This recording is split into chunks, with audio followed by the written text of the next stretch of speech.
Para la máquina de estados se inicia un sistema de usuario administrador en donde se empieza en el denominado deseado. Para salir de este estado nos permite la opción de H1 y H2, como ya se dijo. H es una variable global que por medio de la comunicación con el teclado podemos ir variando. Si se acciona cualquier número diferente a H igual a 1 o 2, se mantiene en este estado. Si se pide H1, las variables A, B, C y D, que implica la clave de administrador, toman el valor de 1, 2, 3, 4.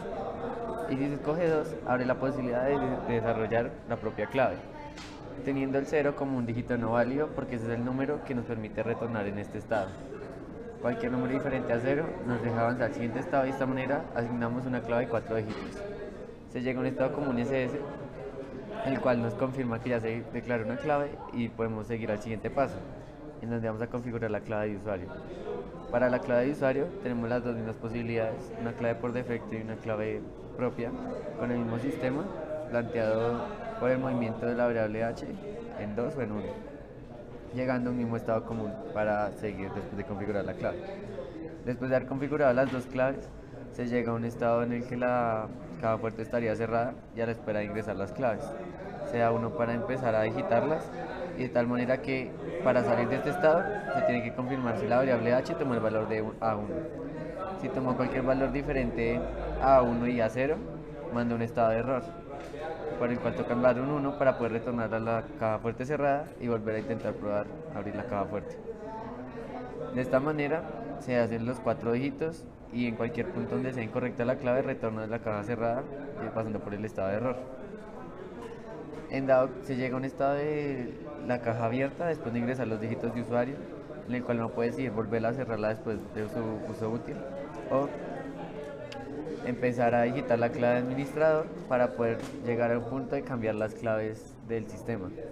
Entonces para el administrador se maneja la misma idea de confirmar uno por uno los dígitos o se envía un estado de error y este estado de error lo que nos hace es devolvernos al estado abierto o donde yo puedo escoger cerrarla o volver a intentar meter la clave administrador. En el momento de escoger la clave administrador de forma correcta, llegamos a ese adorno que nos permite variar la clave administrador o mantenerla, porque se puede desear solamente cambiar la clave de usuario. Si deseo cambiarla, me voy por este lado y voy cambiando el valor de A1 conforme el valor de H que yo le proponga. Y si no, se mantienen los valores guardados en estas variables, volvemos al estado de seguir y ahí debemos confirmar que queremos cambiar en la clave de usuario, si por una clave propia por defecto, para mantener el ciclo de la caja fuerte. Bueno, ahora vamos a demostrar el funcionamiento de la clave electrónica mediante el teclado del computador. En este momento vamos a definir, vamos a estar en el estado SAD, vamos a irnos a colocar la clave del administrador. Esta podrá ser definida mediante el clave propia o una clave por defecto. En este caso nos vamos a ir por mediante una clave propia. Así que vamos a pulsar la tecla número 2.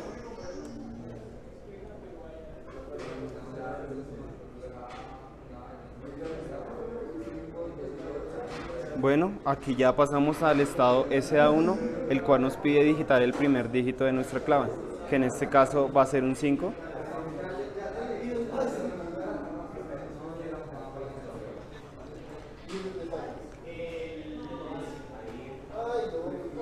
Bueno, ahora procedemos a digitar el segundo dígito, que en este caso va a ser un 1. Ahora el tercer dígito, que en este caso va a ser un 2.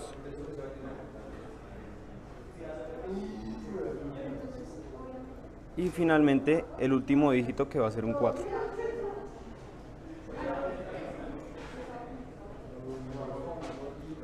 Una vez ya hemos definido la clave propia de administrador, vamos a pasar a un estado llamado SS, el cual nos va a probar para definir la clave por usuario.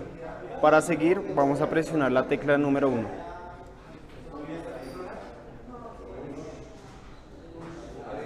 Listo, ya estamos en este estado, que es en el estado de SSB, para definir la clave por usuario.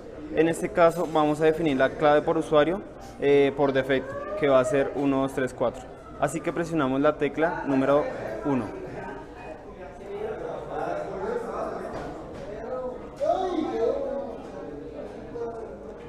Como nos muestra la matriz de LEDs, la clave para la clave propia ya fue definida y por defecto la mandamos por 1, 2, 3, 4.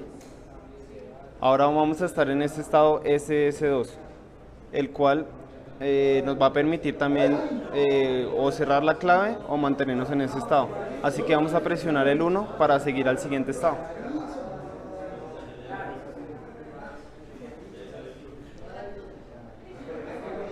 De nuevo 1.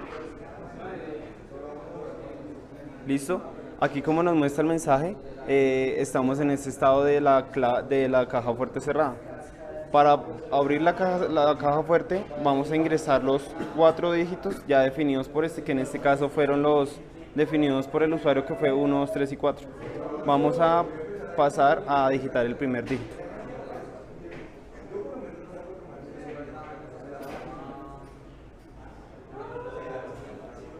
Listo, ya aparece que se ha ingresado el primer dígito. Ahora vamos a ingresar el segundo dígito, que en este caso va a ser un 2.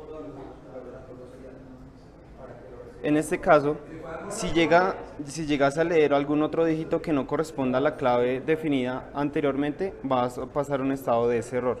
En este caso vamos a digitar un 4 para aprobar que finalmente que está recibiendo los datos correctamente.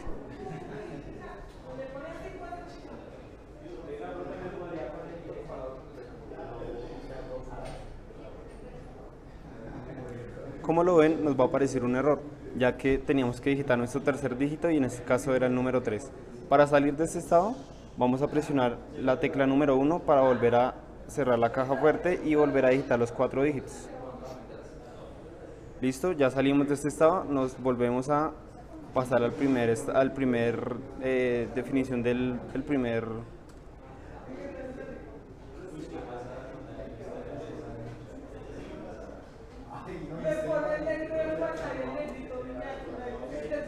Una vez digitamos los 4 dígitos, vamos a abrir la caja y queda por definir el cuarto dígito, que en este caso va a ser un 4.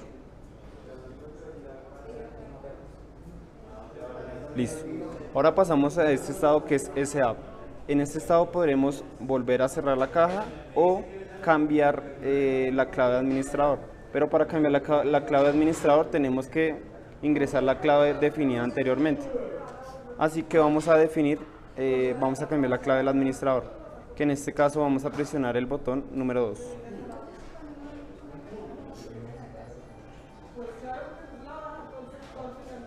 Listo, aquí ya pasamos a este estado, vamos a digitar los 4 dígitos guardados anteriormente, que en este caso el primer dígito va a ser el número 5.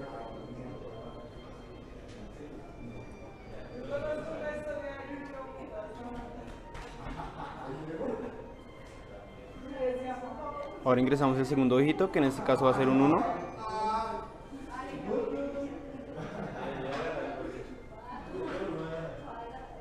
Tercer dígito, que va a ser un 2. Y finalmente el cuarto dígito, que va a ser un 4.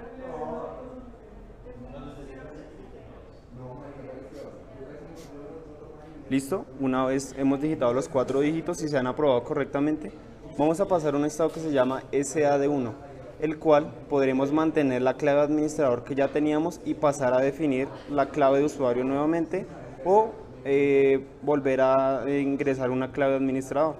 En este caso vamos a mantener la clave, que va a ser 1.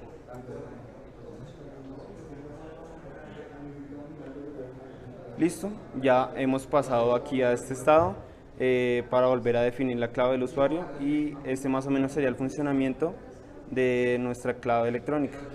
Empezamos declarando la comunicación SSI, que se utiliza para transmitir desde el computador por un medio en puerto serial asíncrono hacia la DEMOG.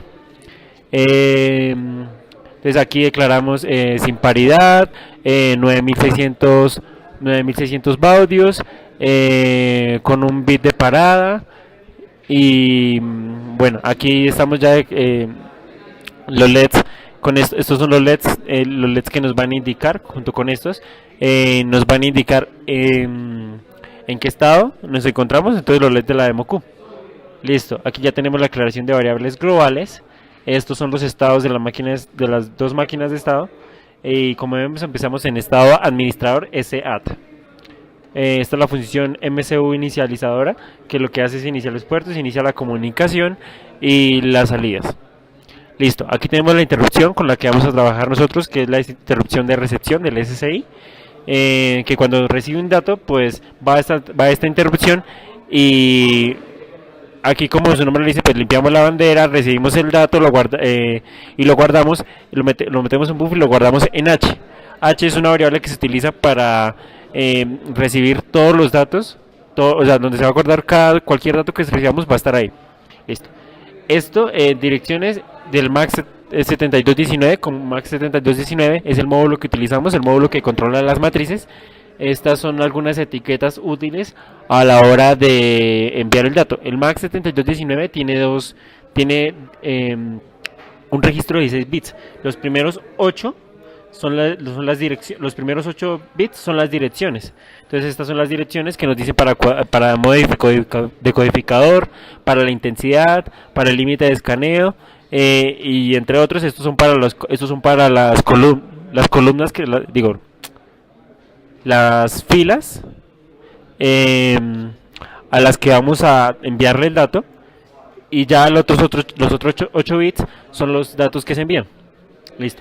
Estas son las funciones principales que se armaron para un SPI artificial, que nos ayudan a transmitir cualquier dato. La función principal del SPI es esta que está acá, se llama trama SPI, que tiene una máscara y tiene un contador de bits. Entonces cuenta hasta 8 bits. ¿Y qué es lo que hace?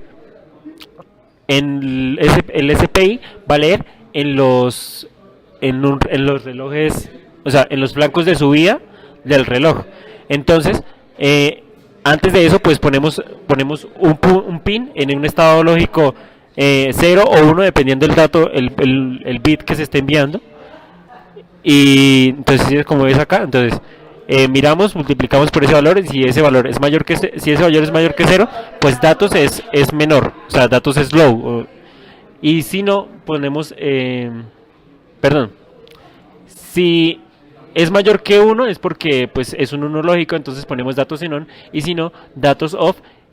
Subimos el reloj para que lea, pero antes de eso dividimos la máscara en 2 para que este signo se corra acá, para que este 1 se corra acá, y aquí empieza a multiplicar solamente ese valor, y así vamos corriendo todo hasta acá. Listo. Como necesitamos llenar 16 bits, lo que hacemos es enviar esa función 2 veces. Entonces esta función, ¿sí? Aquí vemos trama SPI, entonces fila, y aquí enviamos el valor y utilizamos eso. Pero antes de eso, el cheat select tiene que estar en bajo, entonces aquí habilitamos el cheat select, o sea, pasamos un cheat select hacia abajo, y después, para que termine de leer, lo ponemos en alto, y así podemos todas las funciones. Con eso vamos manipulando y creando diferentes funciones para que las funciones que vamos a utilizar entonces nos funcionen. Listo. Esta es una de las funciones principales que nos ayuda a ir moviendo de arriba, de abajo hacia arriba, todas las filas. Entonces, como ven, guardamos en la anterior fila el valor que queremos. Entonces, así lo vamos corriendo. Entonces, lo que está o sea, según este for, entonces lo que está en una fila lo pasamos a la otra, y lo que está en esta lo pasamos a la otra, y así vamos corriendo en cada una de las filas. Entonces lo mantenemos. Entonces Visual Vector nos ayuda a visualizar. Esperamos un momento mientras visualiza y luego limpiamos de nuevo para volver a eso. Y estos son todos los mensajes en arreglos. Entonces estos mensajes se pasan aquí como parámetro a esta función, que va a ir utilizando entonces texto. Entonces va moviendo, o sea, le pasamos por filas. Entonces cada uno de estos valores es un valor de la fila. Entonces si nosotros pasamos este valor a binario, vemos que cuando hay un 1 son los valores donde se va a encender esa fila, entonces va a haber un 1. Listo. Aquí ya tenemos dos funciones generales, que es estado siguiente, y si bajamos vamos a encontrar visual. Entonces, una es la de estado siguiente y otra es la de visualización. Entonces, como la lógica de salida y la lógica de estado siguiente. Listo. Entonces, como pueden ver, ya pues estas son las dos máquinas de estado. Las pusimos en una función. Listo. Ya en el main, lo único que hacemos es habilitar las interrupciones, porque obviamente necesitamos la interrupción de recepción del SSI. Llamamos todas las funciones, la función iniciadora del SPI, que como pueden ver es esta de acá. que lo que hace es llamar, o sea, lo que hace es, ¿sí? O sea, inicializar todo. Entonces aquí, como el SPI cierta, digo, el MAX 7219 necesita ciertas inicializaciones, pues lo que hacemos es mandárselas como cuestiones de intensidad, como modo de codificador, como lo que va a hacer. Entonces, para que se prepare para eso. Y ya después, en el main, listo. Ahora este MSI, que es MSINI, que es lo que inicializa puertos y esas cosas. Y tenemos Visual y estado siguiente. Entonces Visual, depende de lo que haya en estado siguiente, va a mostrar algo en las matrices.